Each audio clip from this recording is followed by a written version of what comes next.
Welcome to Houston.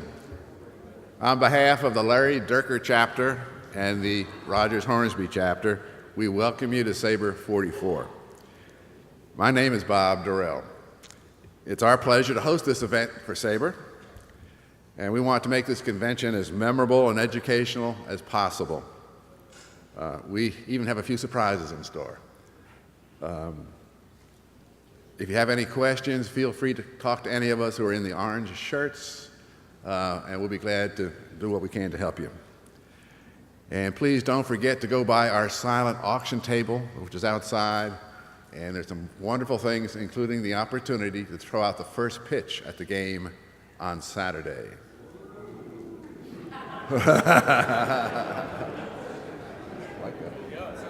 Like that. I'm not going to be there. To start the session, I'd like to read a proclamation that has come to us from Houston's favorite baseball fan. It says, whereas the Society for American Baseball Research, SABR, was founded in New York by L.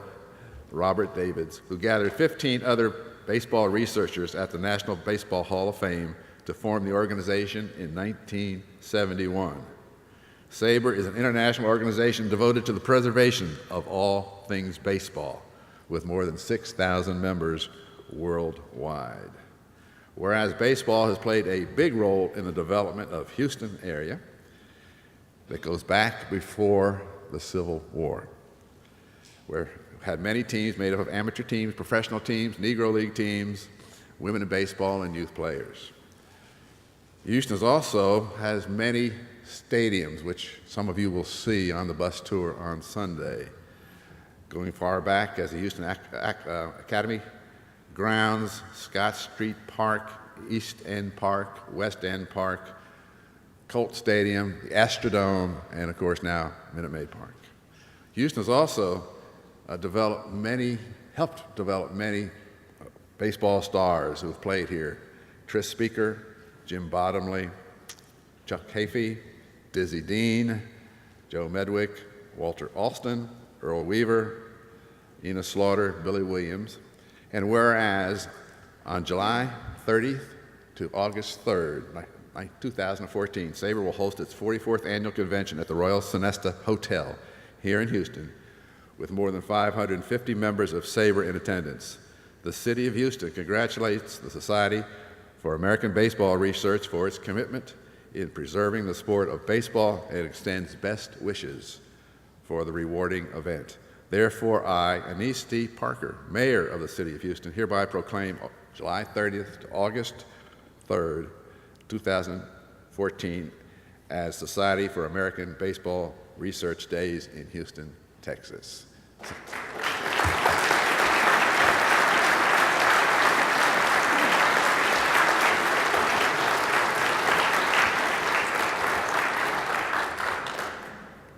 It's now my great pleasure to introduce Reid Ryan, who graduated from TCU, where he played varsity baseball, and then went on to pitch professionally in the Texas Rangers organization.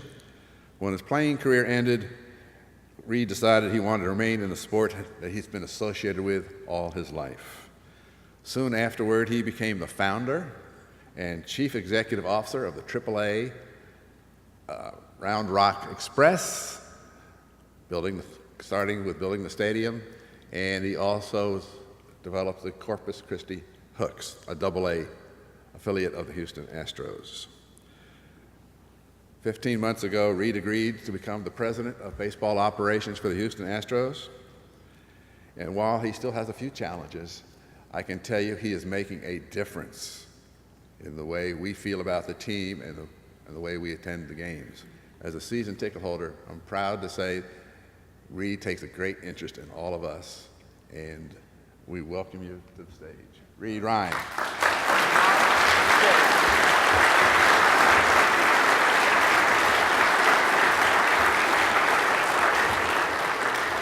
Well, thank you guys very, very much. It's so exciting to be here today. Welcome to Houston, Texas. Welcome to SABR 44. Before I get started, though, I just have to point out a couple people that I saw today. And my life in this game I'm going to discuss a little bit. But this is a game really about people, and there's some great relationships. And there's a guy here today, Roland Heeman. I don't know where he is. But Roland, I've watched you over the years at the winter meetings. It didn't matter if it was the President of the United States or an 18-year-old kid wanting to get in baseball and looking for an internship. He has treated everybody the same, and it's an honor to be here in this room with you today. So thank you very much, Roland.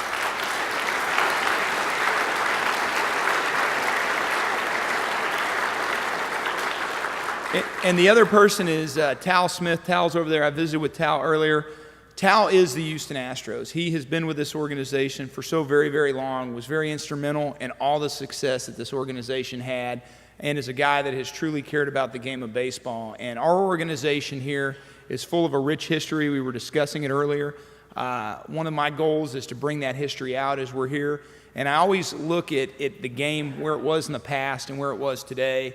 And I'm going to talk a little bit about that as I kind of talk about my dad's career. But had we had a playoff system that we have today, the Astros might have 3 or 4 World Series right now, you know? It's just so odd. You see the game evolve, and we had some great teams over those years. But Tal, it's good to see you today. Thank you for all you do.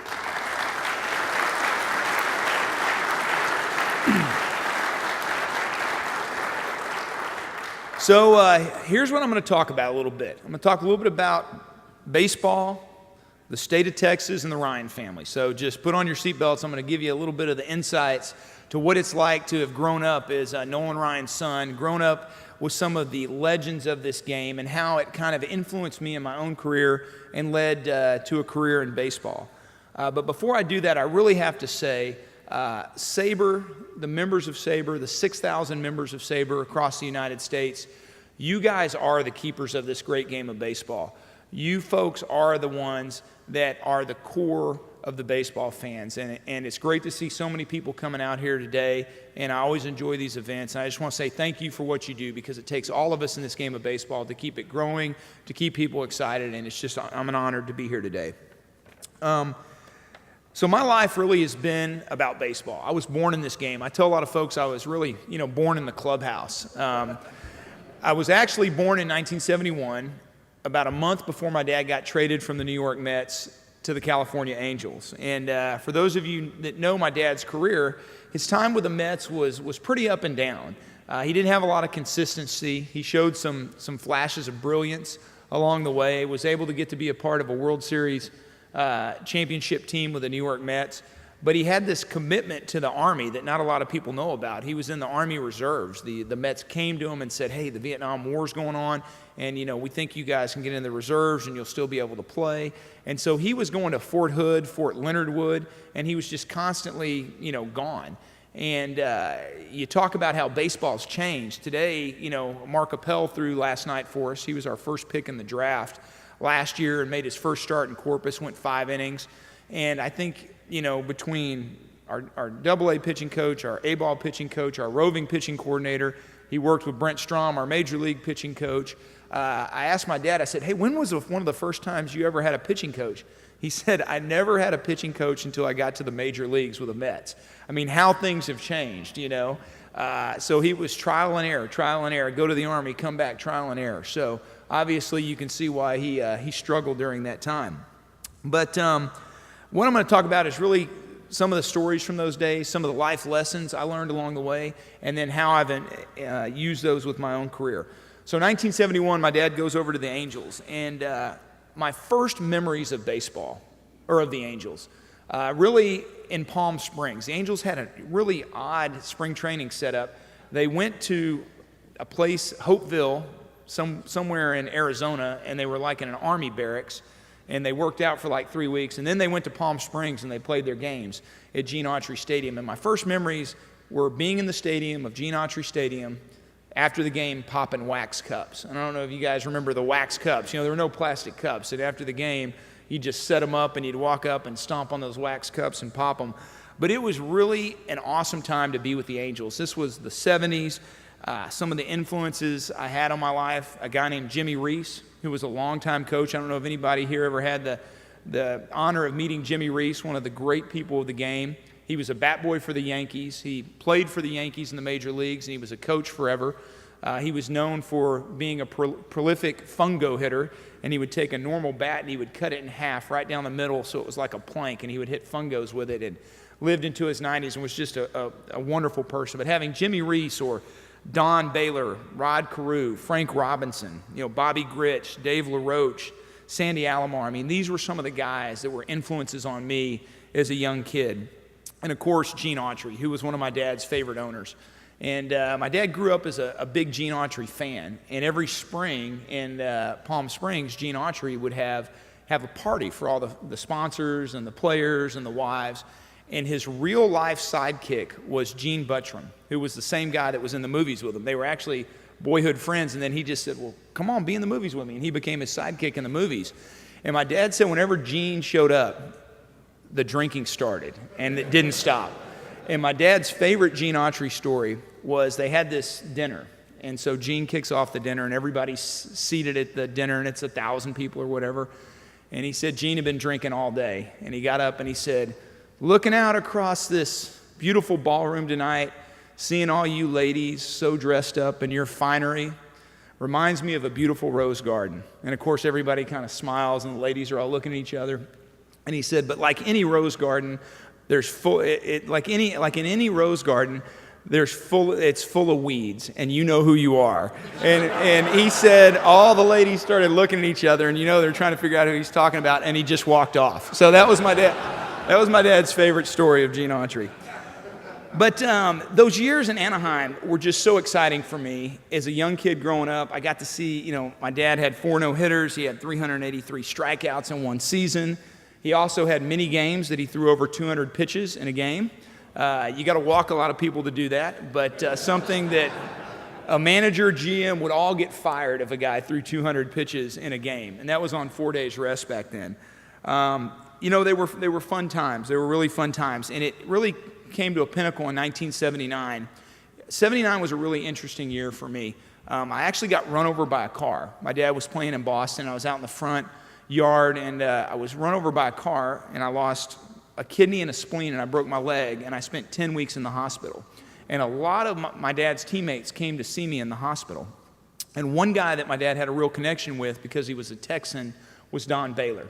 And Don came to the hospital and said, Reid, I'm going to hit you a home run tonight.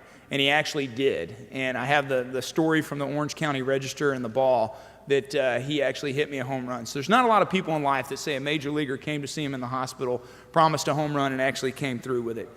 But that 1979 year was great. It was the first year the Angels ever made the World Series, or made the playoffs, and went to Baltimore and faced the Orioles and ended up losing that series. They had, of course, Earl Weaver, but the team was stacked with Palmer and Eddie Murray and Dempsey and May and some of those great names from those Orioles teams.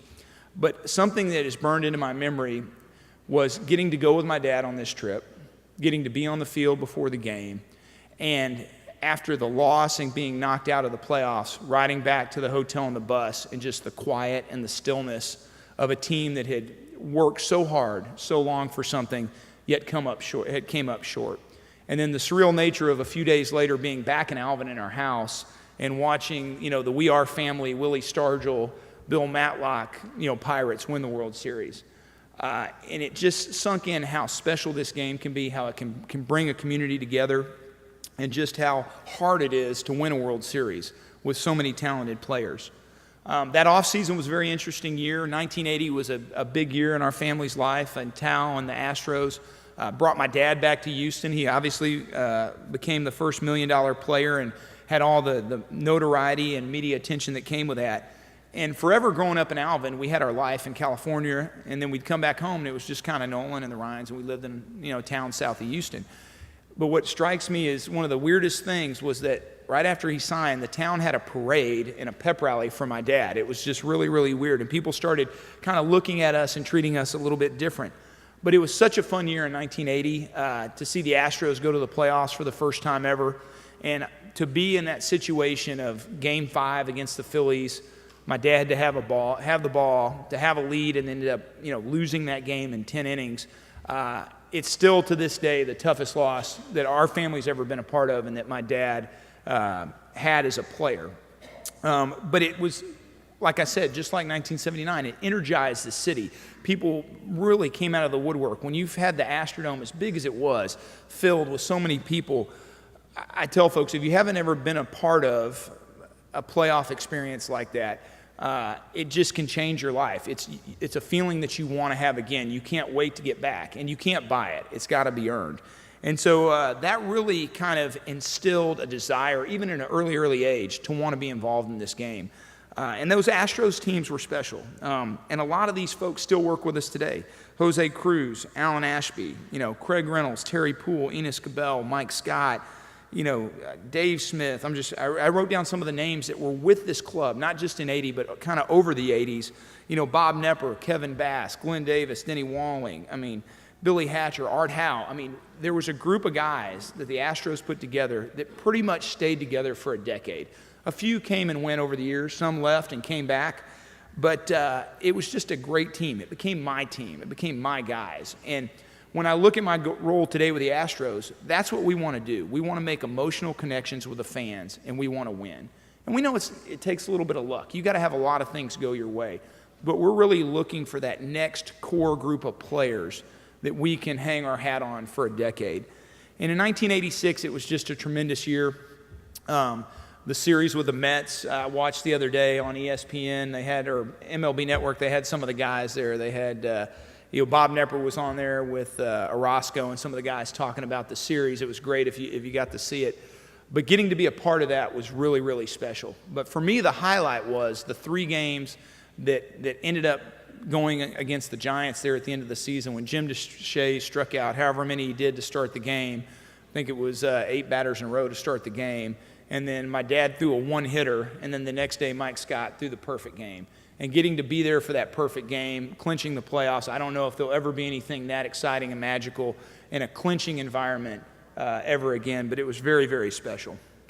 The 80s were great years for the Ryans and for my dad having the 5th no-hitter, breaking Walter Johnson's strikeout record, the 4,000 strikeouts. And then things changed in this game. 1989, we went up to the Texas Rangers, and it was an old minor league park. Of those of you that had ever been, I know there's some Dallas-Fort Worth people here, going from the Astrodome and walking into the old Arlington Stadium was like, where are we? This is bleachers in a minor league stadium. And it was an interesting young dynamic with Bobby Valentine as the manager and Tom Grieve as the general manager. And that offseason, they had made a lot of trades, brought in Rafael Palmeiro, Jamie Moyer, and they had a core group of young players, Sammy Sosa, Julio Franco, Ruben Sierra. Now, Julio might have been 10 years older, but he said he was 20 at the time. Because he suddenly became like a 50-year-old, a couple years ago, and he was playing. But Pete Incaviglia, Steve Buechele, and then they had these arms. They had so many young arms. Kevin Brown, Bobby Witt, Kenny Rogers, Robbie Nin, Wilson Alvarez. They just had a lot of really, really young guys. And it was a very fast and loose and fun environment, unlike anything I had kind of ever been around before. And I tell people there was a time where there was a little competition going on between Julio Franco and Ruben Sierra. And Tal's seen this before.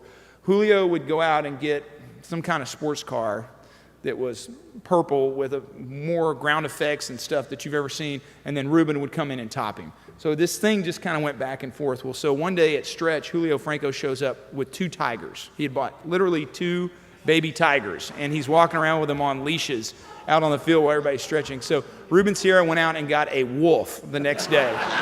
So I swear that when you have that kind of stuff going on, maybe you're not in the mindset to win, but it was exciting. I know that. It was a lot of fun. But for the Ryan family, those 5 years were really the icing on the cake on a 27-year career for my dad. He threw 2 no-hitters. He got his 300th win, his 5,000th strikeout, and then the one thing that everybody remembers, the fight with Robin Ventura. So for every 40-year-old in the world, they were excited, or they became a Nolan Ryan fan instantly. And I'll tell you the interesting story about that. I was actually playing baseball in the Jayhawk League, which is a collegiate summer league. And I had a kid on my team named Jeremy Giambi.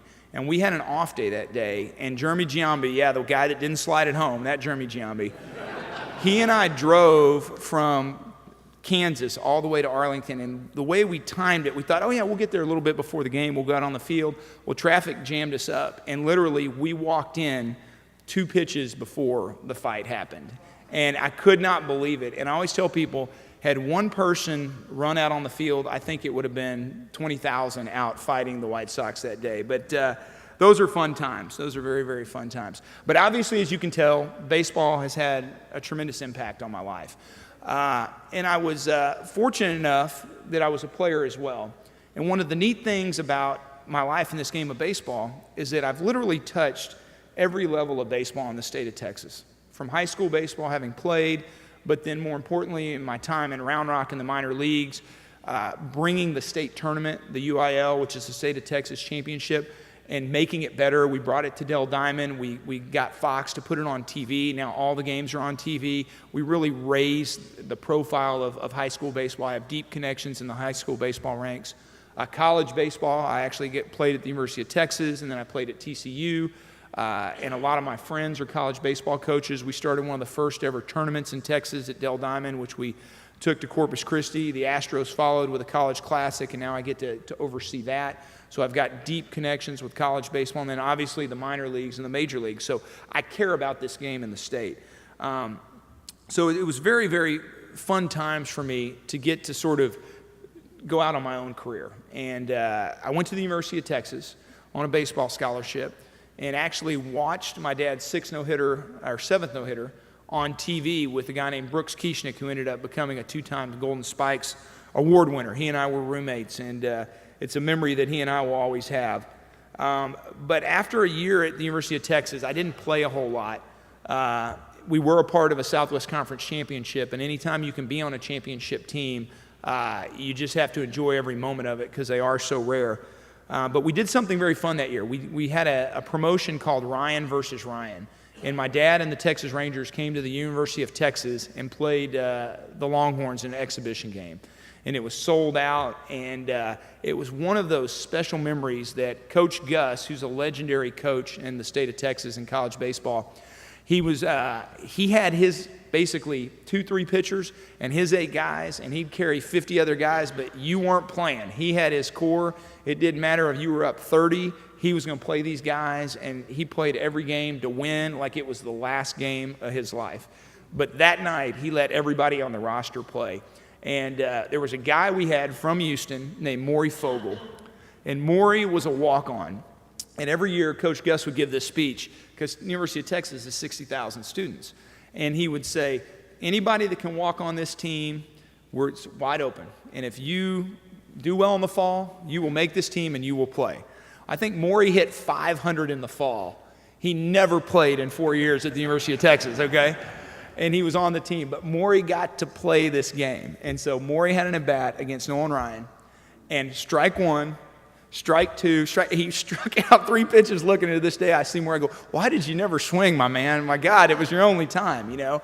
But those are the kind of memories that this game can have for someone. You know, memories of just a part of your life that baseball can capture in an instant, and it's a time capsule, and it just keeps you in the moment for the rest of your life. You can hear of something of 1979 or 1980 or 1986 and every song and where you were and who you were married to or where you were going to school and the guys that were on that team. Baseball has the power to capture us like that, and it makes it fun. So 1992, I ended up transferring to TCU. I spent 3 years up at TCU, met my wife there, won a Southwest Conference championship at TCU, and was fortunate enough to get drafted by the Rangers in the 17th round. And so I got to turn the page on my life and go to another chapter, minor league baseball. And the first game I had in Hudson Valley, it was a very unique situation, brand new stadium, New York Penn League, was the first minor league game I had ever been to. I'd never been to a minor league game. My whole life had been big league baseball. I'd never been to a minor league stadium. And what was interesting about Hudson Valley, it's owned by Marv Goldclink. I don't know if anybody here knows Marv. He owns a couple of teams, is one of the investors in the Yankees. They were struggling to get the stadium built. They had a lot of snow that winter, and they actually were laying down the grass. Note to self, don't ever do this. It's not good. They were laying down the grass before the first game, okay? So we were going to be playing on this grass that was laid down, and they had not finished the bullpens. So the first game, they built 2 mounds, and both teams had to sit in the same bullpen, which was a little odd. to say the least. But that was a great summer. It just really, it took me to another level of the connection that minor league baseball can have and its role in this great game that we have. It is out there every single day at every level, from independent baseball to A-ball, AA, AAA, connecting people, building fans, out all the great attributes of this game of baseball. And one of the stories, the fun that we have at the minor league level is unparalleled at the major leagues. And as you go up, the pressure ratchets up, the money ratchets up, everything changes. The careers are shorter, but especially at the lower levels, there's just a lot of fun. And so I was teammates with a guy named Dominic Gotti from Long Island. He went to Adelphi University, and he had been with the Rangers a couple years in the minor leagues and had been in extended spring. And if you're in extended spring and you're not breaking with a big league club and you're in your 20s, there's a good chance your career is about over. And so Dom knew this, and he was on our club. And I guess he was a very funny guy. He had always wanted to do this, he told me later, but he had waited for the right opportunity. So here we are at Hudson Valley, inaugural season, every game sold out because it's new, and he's up to bat, right-handed hitter, and a guy throws one inside and he turns, and it hits him in the head, and boom, he just goes down like a rock. Okay, and he's not moving. He's not moving at all. So, of course, the hushed tones come over the crowd, and the trainers from both teams and the manager and everybody runs out. Everybody's just looking over him, and the trainer brings out the smelling salts, and they get him up, and he kind of gives the okay sign, and then he runs to third base. It was awesome. and as he ran back across the field, he kind of looked over to everybody and winked. It was completely fine. It didn't even bother him, but he had just wanted to do it for the laugh factor. So I said, man, I know this is pretty good right here. But like everybody that sets out to play this game, I had visions of myself, pitching 20 years in the big leagues. And after a couple of seasons of really lackluster performance, my career record was 5-15, not the kind of stuff that sends you to Cooperstown, especially in A-ball. I came into spring training and found that my jersey was no longer in my locker, which I knew meant my career was over. And so luckily I had a degree, and I went to work right away doing some television work in baseball for the Big 12 and for the Rangers. I was living up in Dallas-Fort Worth. And one night I was just sitting at the ballpark thinking, between I was kind of the guy with the mic running around, just thinking about, what do I want to do with the rest of my life? How can I make a career in this game of baseball?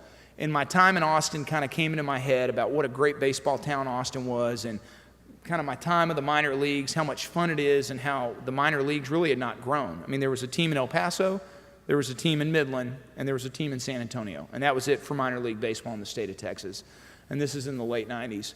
So I just decided, you know what? I'm going to go out and start a minor league baseball team. And I came home that night. My wife was a student at TCU, and we were already married. And I said, hey, babe, I know what I want to do. I want to go start a minor league baseball team. And here was the answer. Okay, great. I'm going back to bed. Thank you. That was it. So I had her endorsement. That was the good news. And so I decided to figure out how to do this thing. And so I called down to my dad and I said, hey, here's what I want to do. I want to go start a minor league baseball team in Austin, Texas. I said, who do you think I should talk to? He said, pick up the phone and call Jay Miller. And Jay Miller is a guy that had been friends with us since 1989. He worked for the Texas Rangers, and he had just gone to New Orleans to take the job as general manager for the AAA team for the Astros, the Zephyrs. So I called Jay, and one thing led to another, and I met a guy in Jackson, Mississippi named Con Maloney, and here I am, 25 years old. I meet Con Maloney, and he says, well, I'll sell you my team, because they'd been a great teams in Jackson. They just had a bad stadium and weren't drawing very many fans. And so I started going over to the Austin area, and here was my normal sales pitch. I'd knock on the door, I'd show up at the mayor's office, and I'd say, hey, I'm Reid Ryan, I want you guys to build us a stadium. And it didn't go over real well, but I kept trying. I went to San Marcos, Georgetown, Round Rock, Austin, and I finally made a connection with a guy in Round Rock, which is a suburb of Austin. A guy named Charlie Culpepper was the mayor. Big baseball fan, and he said, look, if we can find a way to build a stadium that doesn't cost our taxpayers anything, I'll support you. And so at the time, Round Rock had 2 motels, but there was a lot of growth. They were building roads, there was a lot of stuff. And so we kind of rolled the dice, and we bet on future growth of the market, and we were able to back some bonds with some financial backers. One is a guy named Don Sanders, who was a longtime Astros owner, here from the late 70s through the late 80s. And we backed these bonds, and we went out and we were able to sell this deal and build the Dell Diamond, which became one of the premier minor league facilities and really sparked the building boom that you've seen in Texas. And so we were Astros AA for 5 years. We had some great teams. We became Astros AAA, and then we switched over to Rangers AAA when my dad went up to go to work for the Texas Rangers. But out of that time in Round Rock, and it's one of the things that I'm most proud of, I helped the people in Midland build a new stadium. I helped the folks in Frisco build a new stadium. I helped the people in El Paso build a new stadium. Northwest Arkansas, Little Rock has a new stadium. Tulsa has a new stadium. Grand Prairie, Fort Worth, Sugar Land. I just felt like I owed it to anybody that wanted to go out to try to grow our game, to try to give them the information and share my experience with them. And it's been fun to see. You look around this state now, and I don't know that baseball has ever been in a better spot than it is today on every level, from college baseball with the new building boom to minor league baseball to the major league franchises. We are very, very blessed to be here today, and I feel like I had a small part to do with that, and it gives me a lot of pride. Over those years, thank you.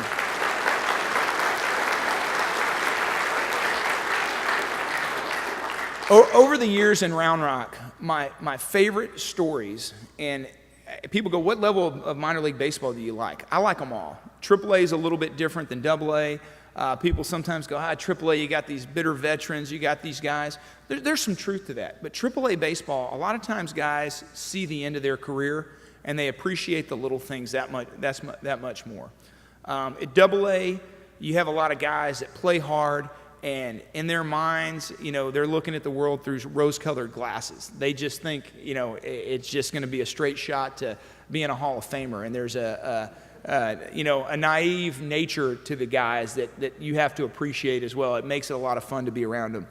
But my very favorite moments have been when we have called guys to the major leagues and when I've got to be around it. And I'm not always around it. Being the GM and the president, I wasn't calling guys up. But my relationship with the managers or, Tim Purpura or Jerry Hunsaker or whoever our farm director, Ricky Bennett, was at the time, Ed Wade, enabled me to be a part of those. And I'll share two stories with you. I saw Morgan Ensberg the other night. Morgan Ensberg's now working with the Astros and doing some roving for us. And Morgan, in 2000, the Round Rock Express won the Texas League Championship. We had an unbelievable team. We had Roy Oswalt on that team. We had a guy named Keith Ginner who got Texas League Player of the Year. We had Morgan Ensberg. We had, I think there were like 11 guys that ended up playing in the major leagues off that AA club. But we ended up winning the championship in 2000. And Tim Purpura called before the game, and he said, hey, look, I want to do something special. We're going to call Keith Ginner and Morgan Ensberg up when the series is over. He said, how would you guys feel about announcing it on the field? And I said, man, that would be awesome. And he said, I've already talked to Jackie Moore, our manager, and he said he would be fine with it if you guys were. So great, if we win, we'll do it. So here we are, we win the championship.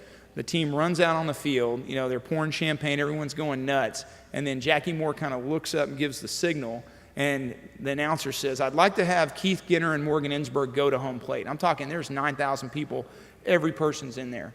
And these guys think maybe they're getting player of the game or something. And Jackie puts his arm around him and he said, the Houston Astros have just called, and you two guys tomorrow will be members of the Houston Astros. And we started playing that Mickey Gilley song, Houston. And it just was awesome. They both started bawling like a baby. It was just incredible. And it just reinforces, that these guys are chasing their dreams. They're chasing the dreams of everybody that's ever picked up a ball and thrown it to their dad or played Little League. We've all envisioned what that would be like to get that call. And you have a lifetime of emotion coming out in these guys. My other favorite story was we had a pitcher named Chris Sampson who was with the Astros, still lives in the area. And Chris had been drafted as a player, was playing, was married, very young in life, had some issues, decided to quit baseball to try to work on his marriage. The marriage didn't work out, and so now he's an older guy who was a position player trying to make a comeback as a pitcher. And the Astros gave him a shot, and so he ended up signing and had really just been through the trials of life like you would never believe. And so same thing, Jackie Moore was there, got the call that Chris was going to go up after the game. And in a AAA environment where you hear the bitter nature of these guys that people talk about, which is not always true. They say the AAA stare. It's not always true. I think people appreciate it. This puts an exclamation point on that. that Jackie said, hey, get the guys in the locker room. I want to let them know Chris is going up. So he took Chris in his office with Spike Owen and some people. And when he came out, I'd never seen a whole team out in the hall clapping and giving the guys hugs, because his story really represented the trials of every person that had ever played this game. And so those are the kind of things that I love about the minor league game and that I miss even to this date. Over the years, I've tried to be more involved in minor league baseball and help grow the game. I became a member of the Board of Trustees, which is the Major League Baseball governing body for the minor leagues, and we've worked real hard to improve stadium conditions around the country, improve the way our players are treated, do things that make this game that much better. And so I think it was kind of through all of these efforts that in 2013, Jim Crane called me and said, hey, I would like you to come to Houston and be the president of business operations for the Houston Astros. And for a kid that grew up with this being my team in my hometown, with so many relationships through the minor leagues over the years, it was really a no-brainer. Even though I loved the Round Rock Express and the Corpus Christi Hooks, the opportunity to come and do this and try to bring a world championship here to Houston to be a part of that is something special, and it was something that I decided that I wanted to do. And so we've got an uphill battle. There's no doubt about it. We got in, and we've got a group of guys, and one of them, Jeff Luno, will be here this week, that are trying to do things differently. And when you're trying to do things differently, it's hard. And coming in and really tearing something down to bare bones and making the sausage in front of everybody's eyes is an ugly process. But I think folks are starting to see this year, with the group of players we had in the system from when Ed Wade was here, to some of the guys we've been able to bring in and be able to draft over the last couple years, that we're starting to get more talent at the major league level. And I think guys like Springer and Singleton and obviously Altuve, who to me is one of the most exciting players in baseball, seeing the emergence of a guy like Dallas Keuchel or Jared Cozart coming in, they have people believing that there is talent in this system again. You look at the amount of championships we've won in the minor leagues, some of the players we have in the minor leagues that have come both through the draft and through trades. We have really restocked, and we're positioned now. The next challenge for us is going to be, do we have the economic model, i.e., can we get our TV situation correct? Can we get our stadium facility pricing situation correct to where we can go out and compete with the other teams in baseball? And can we take this core group of players, and can Jeff and our crew be able to supplement these young players with some veterans, and can we get these people to come to Houston? And, you know, this has been a market that has always attracted free agents. People love living here. It's got tax benefits. You know you're going to play every day. We have a wonderful stadium. It's a baseball town. But people want to play for a winner. Guys at the end of their careers, when they get free agency, they want to try to win something. And if we're not making those steps forward, we're not going to be able to attract those big-time free agents. So we feel like that's coming. We still may be a year or two away, but we feel like that's coming for sure. On this journey that I've had here with baseball, I've learned some really interesting lessons. I've got to meet some unbelievable people, and I just am a big believer that the lessons you learn from sports can carry over in life more than anybody knows. And if you can pick up lessons from watching this game or being around this game, they can help you with life. So I just wrote down a couple of things that I thought I would share with you guys. But before I do that, I really feel like to be successful, you have to have a passion for this game. You have to have a passion, and you have to understand that why we are baseball fans is very deep and personal. But it really comes back to bringing joy to people's lives, whether it's the joy of how you feel in a stadium, whether it's the joy of who you go to the game with, whether it's the joy of being able to make the call on who's going to be good, who's not, or seeing yourself in the trials and tribulations of some of these players. We have to understand the DNA of our game. And I think too many people get in our game that don't understand the DNA of our game. This isn't showbiz. This isn't the movies. This isn't, you know, those kind of things. And I think those people turn over quickly. And folks appreciate when an organization is run right. And there's some great organizations in Major League Baseball. I mean, you look at the way the Cardinals have done it for years. You look at the way the Braves have done it for years. There are some great organizations. The Red Sox have done it for years. So that's what we want to try to emulate, are people that put baseball first. But I'll tell you, real quick things. Jimmy Reese used to always say, you know, just treat people like you want to be treated. That's it, plain and simple. And the organizations that do that tend to have a lot of success. My good friend Jackie Moore, who Saturday, I will not be out at Minute Maid Saturday. Jackie Moore is going to be the first ever inductee into the Round Rock Express Hall of Fame. And so we're going to have a big induction ceremony this weekend And he was with the Astros 8 years as a manager of the Round Rock Express. So that's like 100 years in major league terms. That's forever. The minor leagues, like dog years, you know. But he used to always say, hey, Reid, right is right and wrong is wrong. Right is right and wrong is wrong. And so that's something that's always stuck with me. And then the last one I'll leave you with is, if I've heard my dad say this once, I've heard him say it 100 times. And I couldn't have achieved anything in life or in this game had this not stuck with me. But he always said, don't let the failure of your last pitch ruin the success of your next one. And if you're worried about what happened last game, last at bat, last pitch, and you're not worried about the next one, you're not going to be prepared for tomorrow. And so that's what we're trying to do with the Houston Astros. We're not worried about last season, the season behind that. We're not worried about last series. We're worried about today and trying to go out and tackle the beast that's in front of us today. So I appreciate you guys coming to Houston. I appreciate you guys being here for SABR 44. I hope you have a wonderful time. I'm honored that I got to kick off this event and be a part of this. And I'd love to open it up to any questions if we still have time, that anybody has on anything involving baseball in Texas, the Ryans, or the Houston Astros. Yes, sir.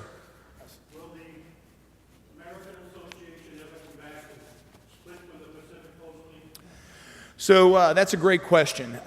When the Pacific Coast League and the American Association came together, it was for a World Series concept that happened in Las Vegas. The Astros won. New Orleans won it that year.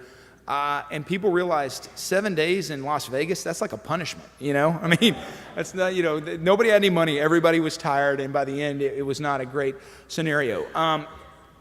The AAA League, 16 teams in the PCL, it's just unruly. The travel, commercial travel, where you got to go, you know, guys, they don't even go to bed. After the game, they just stay at the clubhouse till 2, 3 a.m., then they take the bus to the airport and fly, a lot of them. I would personally like to see it. I don't know that it will happen because of how some of the teams have moved around. And once you get down to one person, I think Branch Rickey would probably have to retire, and the board would probably need to see that maybe going back was the right way to go. But at this time, I don't see that happening. Yes, sir. This isn't a question, it's a request. Those of you who have much knowledge of Nolan over my heart, and given their experience building stadiums, if you go to Montreal and build one of those, we can get a major league team out. Well, I don't think that's happening for me. But I do think that could happen. I know the games this year were very successful that Toronto had up there. And I know there's been a study, I've actually seen the study that's been done by the city on bringing baseball back. And I think there's a lot of great markets. I just don't know that with the BAM and what's being generated off the TV contracts and off the internet and off all of that, I just don't know if the owners want to share that with 2 other teams, to be honest with you. 2 more questions. Okay. Yes, sir. The stadium here has had an awkward change of name in the last couple of years, and I wonder if you could just talk about that a little bit and the association with Enron and how that went. Wait, say that you said the name change? Yeah. Well, really, this is the 15th season, and you know, Tal was there in the beginning. It was only Enron Field 1 or 2 years, so it's been Minute Maid for quite a while, and there's 20-something years left, and it's a great partnership with Minute Maid and Mike St. John, the CEO, and Fred Arnold, and so we're locked in. They're owned by Coca-Cola. I don't think Coke's going anywhere, so I think we're going to be fine. Yeah, I wasn't here then, so I'm sorry. I don't know anything about that. What were the things you think you got right with Round Rock, and then the things that were mistakes or maybe happy accidents that ended up turning Round Rock into a model for these newer minor league franchises, not just in Texas, but just nationwide? So he's asking about Round Rock. I tell everybody we're like the Green Bay of baseball. There's just a deep desire and love of baseball in that community. And so you just can't make that. It has to be there. You look at the guys that have come out of Round Rock, which is a town of, you know, it's grown now. I think there's 5 or 6 high schools of like 100,000, but you're talking about, you know, guys like, you know, John Danks, Jordan Danks, Brian Gordon was there. I mean, they've had a lot of big leaguers come out of there for a town that's not really big. I mean, it's not quite San Pedro, you know, in the Dominican, but they've had their own little run. A lot of UT baseball fans live there. A lot of people that grew up in either Dallas, Fort Worth, or Houston have relocated there. So there's a real desire. Now, I think we had an advantage because when we built Round Rock, we saw it from a player's perspective. We saw it from an owner's perspective with Don. We saw it from an operator's perspective with Jay. We saw it from a family's perspective, as you know, growing up there. the things that we did well were put the players' needs and the fans' needs ahead of the needs of the ownership group. Things that we didn't do well, we didn't have enough storage. We didn't know, we didn't have enough restrooms, some of those kind of things. And then where we were with the bowl, the way it's been dug down, we hit limestone at like 16 feet. So it was going to be so costly to put the clubhouses underneath the dugout. We had to put them in the outfield. But kind of I can't remember what the term was, but sort of one of the little magical elements that came out of that was in the 1950s, there was sort of a processional of players from the outfield area to the dugouts.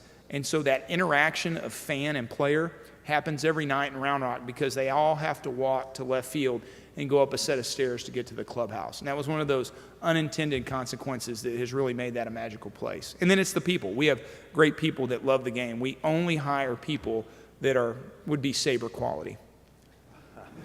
Thank you guys very much. Appreciate it. Thank you.